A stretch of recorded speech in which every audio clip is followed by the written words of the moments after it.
오늘 말씀은 성탄절을 맞이하면서 예수님의 족보에 대한 말씀을 여러분이 드리도록 하겠습니다. 목사님께서 예수님의 족보를 이렇게 쭉 성경 봉독할 때 제가 살짝 여러분의 그 얼굴 표정들을 봤어요. 혹시 누가 누구를 낳고 누구를 낳았는데 지루해가지고 한눈 파는 사람이 없을까? 그랬더니 그래도 여러분들은 잘 성경을 보시고 계시더라고요. 너무 고맙습니다. 마태복음 1장 1절에 보면 아브라함과 다윗의 자손 예수 그리스도의 계보라. 그래서 마태복음 1장 1절부터 17절까지는 예수님의 족보에 대한 말씀이 나옵니다. 근데 여러분, 이 마태복음 1장 1절부터 17절까지는 신약 성경의 제일 첫머리인데요. 거기 왜 하나님은 족보 얘기를 쓰셨을까? 예수님의 족보의 얘기를 기록을 하셨잖아요. 그것도 제일 첫머리에. 왜 그러셨을까? 그 이유는 뭘까? 여러분들 그 이유가 뭔 것 같아요? 분명히 그 이유가 있습니다. 사무엘하 7장 12절부터 13절까지를 보면은요, 내 수완이 차서 내 조상들과 함께 누울 때 하나님이 다윗 왕에게 하시는 말씀이에요. 수완이 차되 수명을 다해서 이제 조상들과 함께 누울 때는 이제 죽게 됐다는 얘기예요. 죽기 전에 하나님이 다윗에게 하신 말씀인데, 내가 내 몸에서 내 씨를 내 뒤에 세워 그의 나라를 견고하게 하리라, 이렇게 말씀을 하셨어요. 그러니까 다윗의 후손을 통해서 계속 왕위가 연결이 되면서 이 다윗의 왕국이 견고하게 된다, 그 얘기예요. 그리고는 그는 내 이름을 위하여 집을 건축할 것이요. 내 이름을 위해 집을 건축한다는 것은 성전을 건축한다는 얘기가 되죠. 그러니까 하나님이 다윗의 자손이 왕위를 이었겠구나. 그 왕이 솔로몬이죠. 솔로몬과 솔로몬 그 아들들이 왕위를 잇게 되는데, 솔로몬이 하나님의 성전을 짓게 되죠. 이 내용의 말씀을 보면 거기까지나. 그런데 그 다음에 나는 그의 나라 왕위를 영원히 견고하게 하리라, 이렇게 돼 있어요. 그러니까 이 다윗을 통해서 계속 왕위를 이어받는 나라가 이루어지게 되는데, 그 나라가 영원히 견고하게 된다, 이렇게 돼 있어요. 근데 이 말씀에는 약간의 문제가 있어요. 왜냐하면 이 솔로몬 이후에 르호보암, 그 손자가 왕이 됐을 때 나라가 두 쪽 하게 됐어요. 그래서 북쪽은 이 다윗의 후손을 왕 삼지 않았어요. 남쪽 유다는 그래도 이 말씀을 기억하고는 이 말씀에 순종해서 그 다윗의 후손을 계속 왕위로 삼아서 내려갔어요. 근데 그것이 또 영원히 견고했냐면 그렇지 못했어요. 후손 때 시드기야 왕이 됐을 때 하나님의 바벨론 침공을 통해서 나라를 멸망시켰어요. 그래서 다윗의 그 왕조가 끝나고 말았어요. 영원하지는 못해요. 근데 하나님의 말씀은 그 나라가 영원히 견고해진다고 그랬잖아요. 이스라엘 사람들의 생각에는 이 다윗의 왕조가 끊어졌는데 왜 하나님은 영원히 견고하다 말씀하는가? 이사야서 11장 1절에 보면은 이새의 줄기, 이새는 다윗의 아버지예요. 이새의 줄기에서 한 싹이 나며 그 뿔에서 한 가지가 나서 결실할 것이요, 이런 말씀이 나와요. 그러니까 이새의 뿔, 그러면 다시 다윗의 왕조가 시작이 될 건가? 이런 기대감을 또 가지게 되고요. 에레미야서 23장 5절과 6절에 보면 이런 말씀이 나옵니다. 여호와의 말씀이니라. 보라, 때가 이르니니 내가 다윗에게 한 의로운 가지를 일으킬 것이라. 그가 왕이 되어 지혜롭게 다스리며 세상에서 정의와 공의를 행할 것이며 그의 날에 유다는 구원을 받겠고, 이렇게 말씀합니다. 그래서 이스라엘 백성들은 이 다윗의 후손에서 그 왕위가 이어졌다가 시드기야 왕 때 끊어지고 말았지만은, 하나님이 그 다윗의 후손에서 한 사람을 세워서 그가 이스라엘을 다스리는 왕이 될 것이고 이스라엘을 구원하는 그런 인물이 될 거다.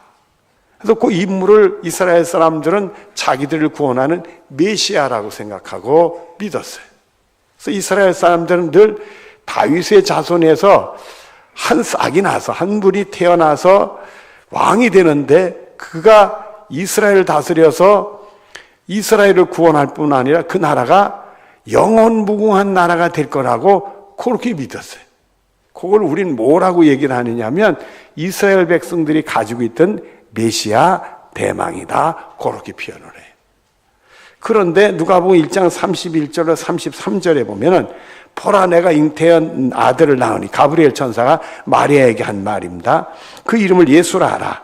그가 큰 자가 되어 지극히 높으신 아들의 일컬어질 것이요, 또 주 하나님께서 그 조상 다윗의 왕위를 그에게 주리니 영원히 야곱의 집의 왕으로 다스릴 것이며 그 나라가 무궁하리라.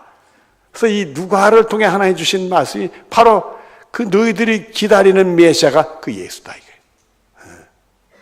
그 예수는 다윗의 자손이고, 그래서 이스라엘을 구원해서 왕으로 다스려서 이스라엘 나라가 무궁한 나라가 되도록 해주겠다, 이 말씀을 그렇게 하시는 거예요. 그래서 이 마태복음 1장 첫머리에 예수님의 족보가 나오는 것은 뭘 얘기를 하느냐면 바로 예수님은 누구의 자손이다? 다윗의 자손이다. 왕으로 이 땅에 오시고 우리를 다스려서 우리를 구원하실 우리의 구원의 주 예수 그리스도다. 그거를 증명하는 게 바로 이 족보의 얘기가 되는 거예요. 더구나 이스라엘 사람들은 예수를 잘 안 믿었잖아요. 믿는 사람도 있었지만은 그 사람들에게 너희들이 기다리는 바로 메시아가 우리 예수님이다, 그거를 증명하기 위해서 신약의 맨 앞에, 마태복음 맨 앞에 예수님의 족보가 나와 있단 말이에요. 그 족보를 보면 예수님이 바로 그들이 기다리는 구원의 주 메시아 다윗의 자손이다 하는 것을 증명하고 있다. 그래서 하나님이 그 마태복음 제일 첫머리에다가 예수님의 족보가 나오게 됐다. 여러분 이해가 좀 되시죠? 안 되나? 이렇게 괜히 내 얼굴만 쳐다보시나? 그리고 또 한 가지는 그 구약에 예언된 말씀이 그대로 예수님 통해서 어떻게 됐다? 이루어졌다니까요. 하나님 말씀은 꼭 이루어진다. 천지는 없어질지언정 내 말은 없어지지 아니라. 그래서 우리들은 하나님의 말씀은 꼭 어떻게 된다고 믿는 거예요? 이루어진다고 믿는 거예요. 그러니까 여러분들은 하나님의 말씀은 꼭 이루어진다고 믿고 사시는 여러분들 되어지기를 바랍니다. 그러니까 아멘 하고 나중에 딴 얘기하면 안 되시는 거예요. 그러니까 여러분들은 그냥 하나님 말씀은 꼭 이루어져 굳게 믿고 믿음 생활하는 여러분들 되어지기를 바랍니다. 오늘 보면 맨 마지막 마태복음 1장 17절을 보겠습니다. 그런즉 모두 대수가 아브라함으로부터 다윗까지 14대요. 다윗부터 바벨론으로 사로잡혀 갈 때까지 14대요. 바벨론으로 사로잡혀 간 후부터 그리스도까지 14대더라. 이렇게 말씀을 드렸어요. 그러니까 14대인데 아브라함으로부터 다윗까지 14대. 예수님의 조상이 14대가 있었어요. 그 다음에 다윗부터 바벨론 포로로 잡혀가기 전까지 14대. 또 예수님의 조상이 14대. 그리고는 바벨론 포로로 잡혀간 이후부터 예수님까지 14대. 그렇게 예수님의 족보가 형성이 됐다. 그런데 여러분, 여기 좀 문제가 있어요. 첫 번째 아브람부터 다윗까지는 별 문제가 없어요. 근데 두 번째, 다윗부터 바벨론 포로로 잡혀가기 전까지 성경에 누가 누굴 낳고 누가 쭉 얘기하는데 세 사람을 빠뜨렸어. 빼먹으셔서 하나님이. 왜 빼먹으실까? 뒷부분에 요아스, 여하김, 그 다음에 시드기야. 이 세 사람의 왕의 이름을 빼먹었어요. 그래도 14대는 맞아. 그만 빼먹더라도 14대는 맞는다. 또 이렇게 우리가 생각할 수 있는데 마지막 부분 바벨론 포로로부터 예수님까지 14대라 이렇게 했는데 문제가 있어요. 14대가 아니라 몇 대요? 왜 안 쳐다보시나 저를? 열 몇 대요? 세대, 13대. 그러면 틀렸잖아요, 여러분들. 성경을 아무리 뒤지고 찾고 난리법석 쳐도 13대밖에 없어요. 이게 하나님은 왜 틀렸나? 하나님이 틀리게 얘기할 필요도 없는데 틀려놨으면 고치셔야 될 거 아니에요. 하나님 모르실 리가 없는데. 왜 고치지는 않고 말이에요. 근데 성경을 보면 말입니다. 역사적인 기록들이 나와요. 이스라엘 역사, 인류 역사에 대한 기록들이 나오는데, 근데 하나님은 역사 기록에 별 관심이 없어. 여러분들이 성경을 보면 그 역사들이 왔다 갔다, 뒤에 게 앞에 있다가 앞에 게 뒤에 갔다 왔다 갔다 해서 우리를 헷갈리게 하시게 하는 경우가 많아. 그래서 이 성경은 역사가 기술이 돼 있으면서도 역사책이라는 소리를 안 해요. 또 하나님은 그 역사적으로 시대별로 잘 나열하는 일에 별 관심도 없어. 또 성경에 보면은 이 과학적이고 수학적인 내용들이 나와요. 그런 내용들이 나와. 그래서 어떤 신학자의 제가 글을 봤는데 박사학위 논문을 썼어요, 독일에서. 근데 이 양반이 성경을 수학으로 해석하는 논문을 썼어. 그걸 보니까 야, 끝내줍디다. 다 숫자로 계산해서 성경을 해석하더라고. 이야, 대단하더라고요. 그러니까 성경은 이 수학적인 내용, 과학적인 내용이 나오는데도 하나님은 수학이나 과학에 별 관심이 없어. 그래서 성경은 과학책이라든지 수학책 그런 말을 안 하는 거예요. 그래서 성경에 보면 말입니다. 우리의 생각과 이 판단, 이성으로는 이해가 안 되는 게 생각보다 많이 있어요, 여러분들. 그걸 생각하면 이건 틀린 거 아니야, 이런 내용들이 제법 많아요, 여러분들. 물어보십시다. 인류의 조상은 누구요? 왜 대답이 시원찮은가? 아담과 하와 다 아는 얘기를 왜 목사님은 질문하나 그러시는 것 같아요, 눈치가. 아담과 하와 두 사람이요. 그 두 사람이 아이를 낳죠. 가인, 아벨, 셋을 낳았어요. 맞아요? 맞는다고 좀 해봐요. 그 중에 아벨이 일찍 죽어서 총각으로 죽었어요. 죽었는데 가인하고 그 다음에 셋이 장가 갔게 안 갔게? 갔어요. 성경에 보면 가인이 아들이 누구고 아들은 장가 가서 자식이 있죠, 여러분들. 셋도 마찬가지고. 결혼했어요. 그 셋시가 누구게? 다시 얘기할게. 하나님이 아담과 하와를 만드셨어요.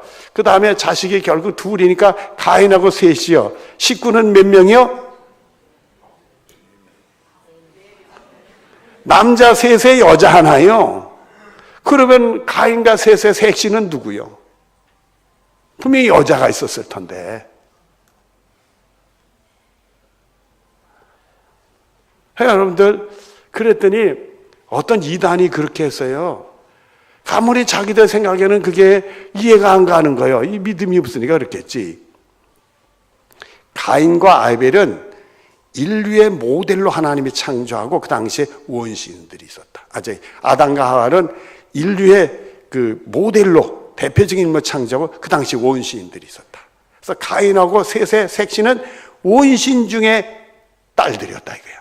그래서 창세기 6장에 보면은 하나님의 아들과 사람의 딸들이 결혼했다 했잖아요. 바로 그거다 이거요.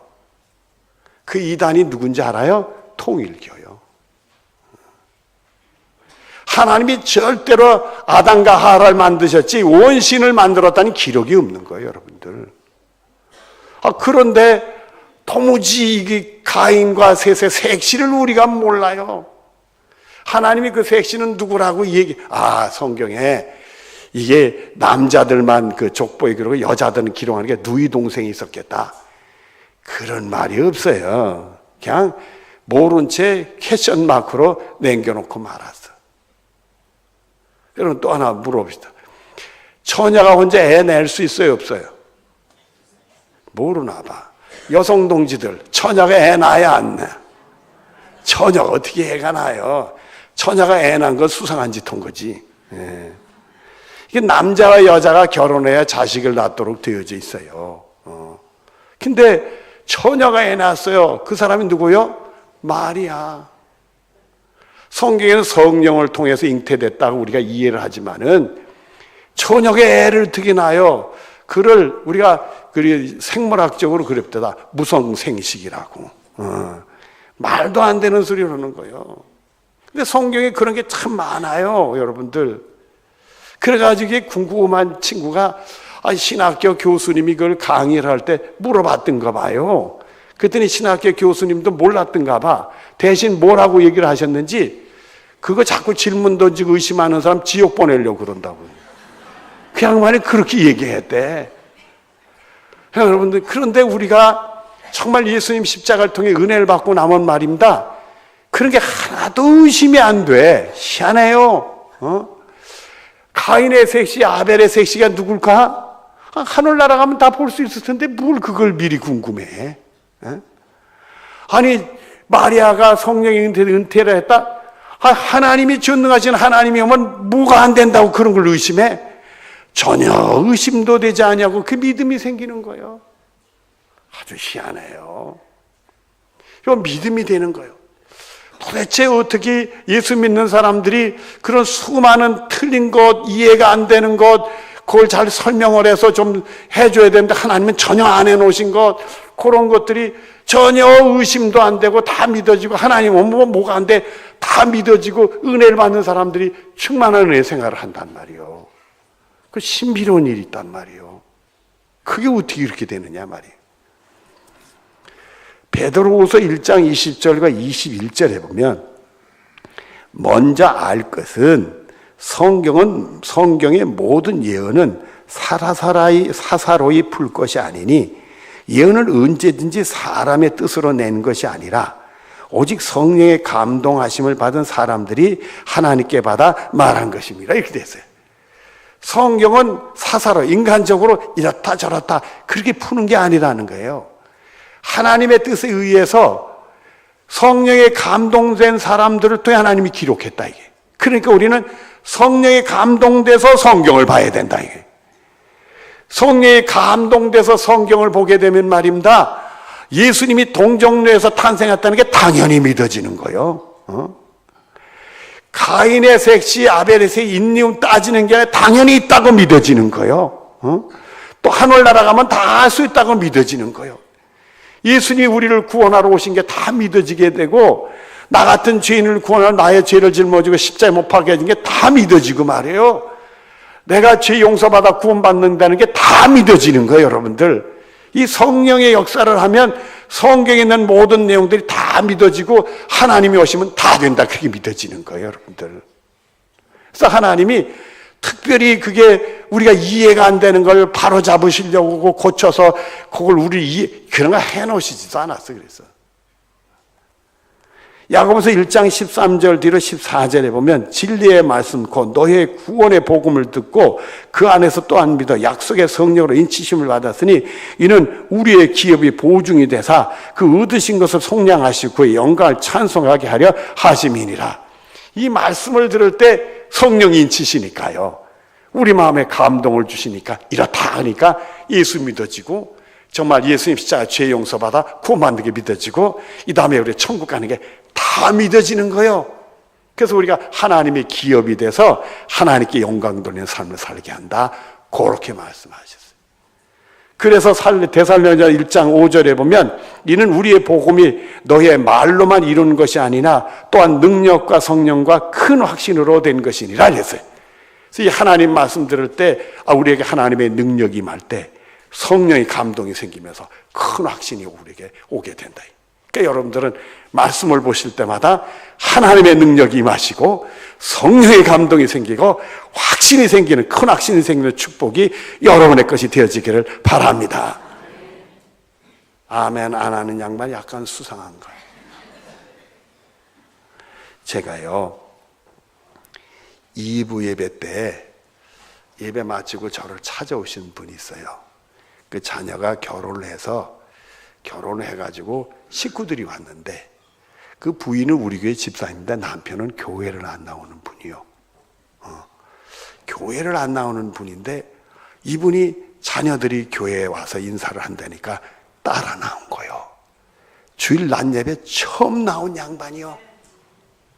그래가지고 저하고 만났어요. 자식들 때문에 인사한다니까 안 만날 수 있나? 만났지. 만났는데 놀랍게도 이분이 성경을 읽었더라고요, 집에서.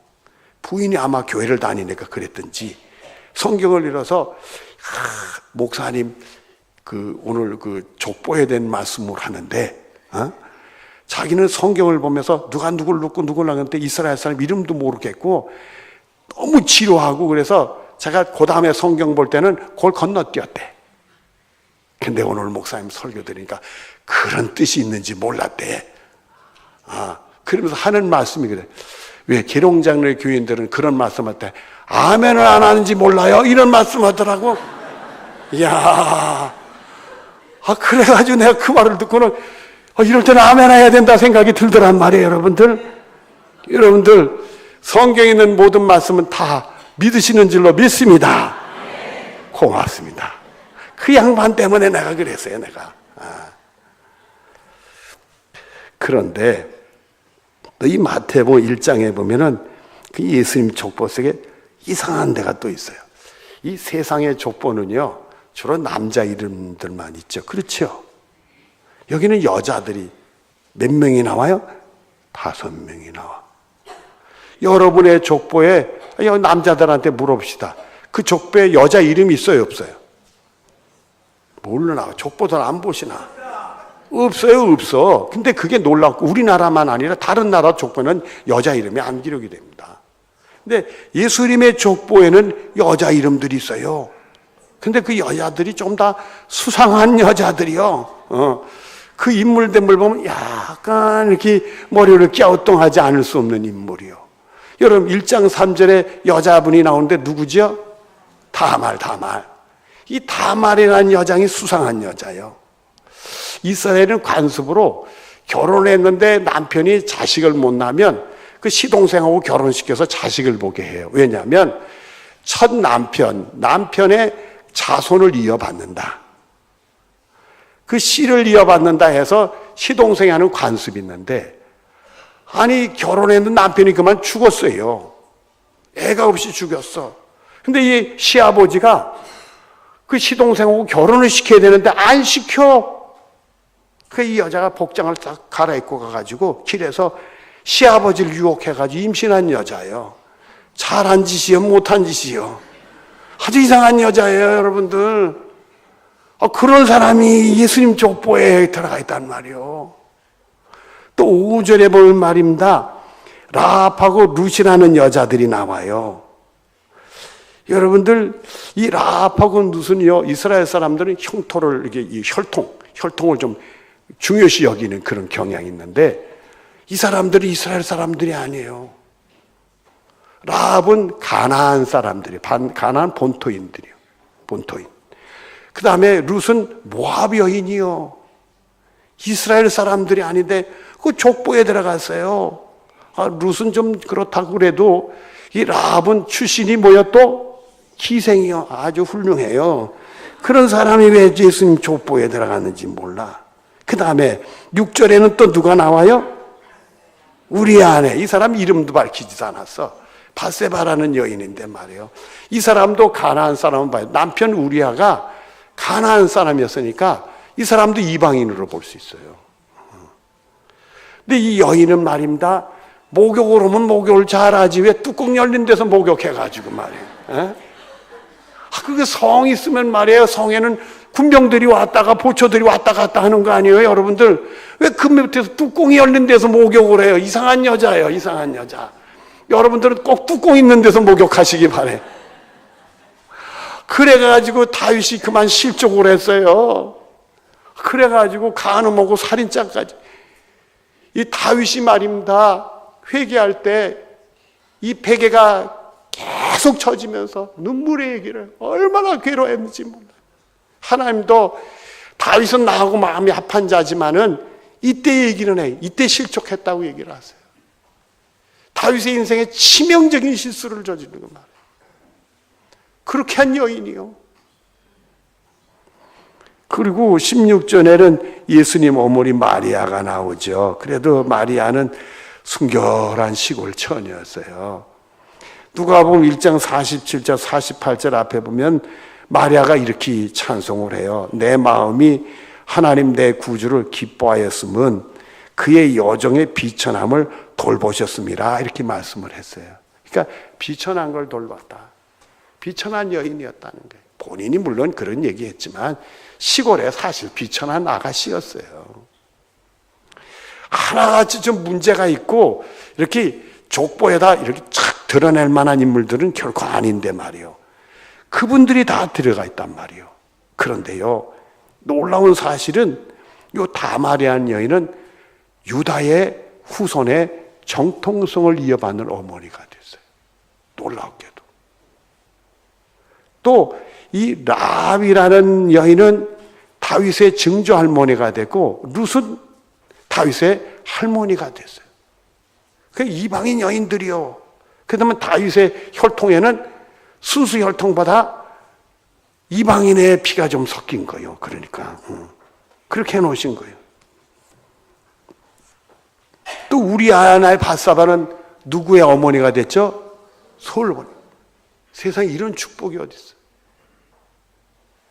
또 말에는 예수님의 어머니가 됐고, 도대체 우리가 자랑스럽게 내놓을 만한 인물들이 아닌데도 하나님은 그들에게 복을 주셨더라고요.